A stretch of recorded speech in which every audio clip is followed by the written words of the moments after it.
आज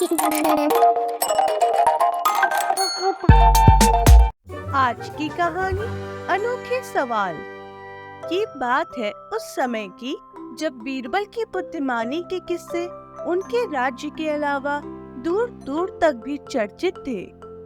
चारों तरफ बीरबल की बुद्धिमानी और हाजिर जवाबी का ही बोलबाला था। अक्सर दरबार के मंत्री और दूसरे राज्य के लोग भी तरह तरह के सवाल पूछकर बीरबल की परीक्षा लेते थे। एक बार जब बादशाह अकबर अपने दरबार में सभी दरबारियों के साथ किसी मुद्दे को लेकर चर्चा कर रहे थे, तभी वहाँ दूसरे राज्य से फरमान लेकर एक दूत आया।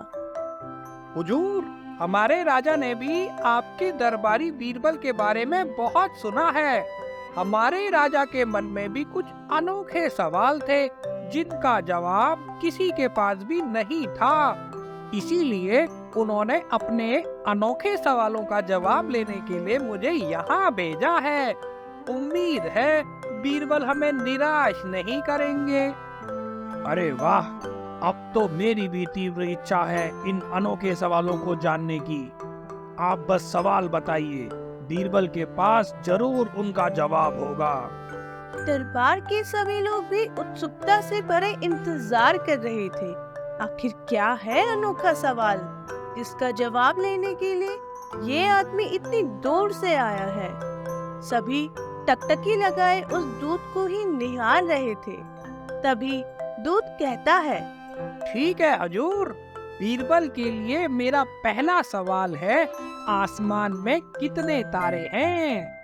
ये सुनकर सभी दरबारी हैरान रह गए, क्योंकि ऐसा सवाल तो आज तक कभी किसी ने नहीं सुना था।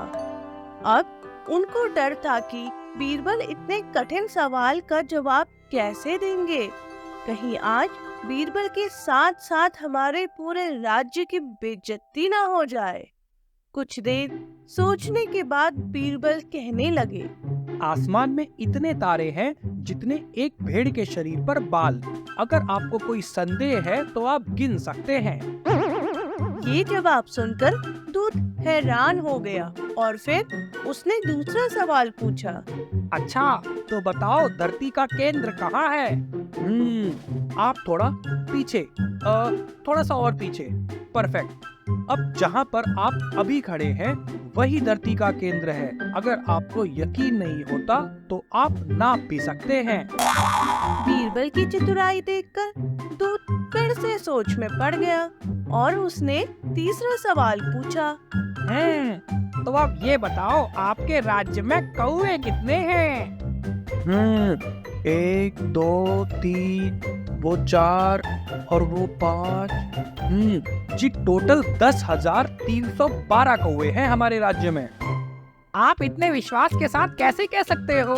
क्या पता इनमें से कुछ कम हो या ज्यादा हो।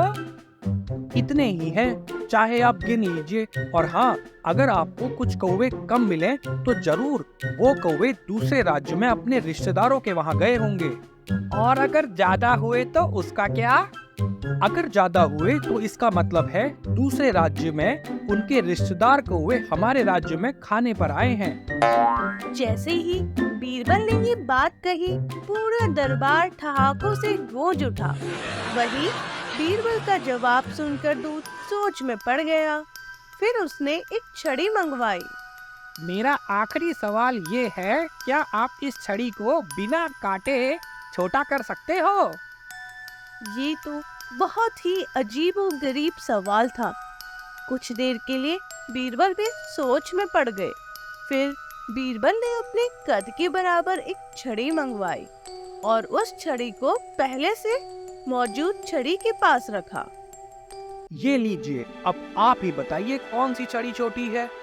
बीरबल की बुद्धिमत्ता के भरे जवाब को सुनकर पूरा महल तालियों से गूंज उठा। दूत के साथ साथ सभी लोगों ने बीरबल की हाजिर जवाबी और बुद्धिमानी की बहुत तारीफ की और फिर दूत अपने सारे सवालों के जवाब लेकर वहां से चला गया।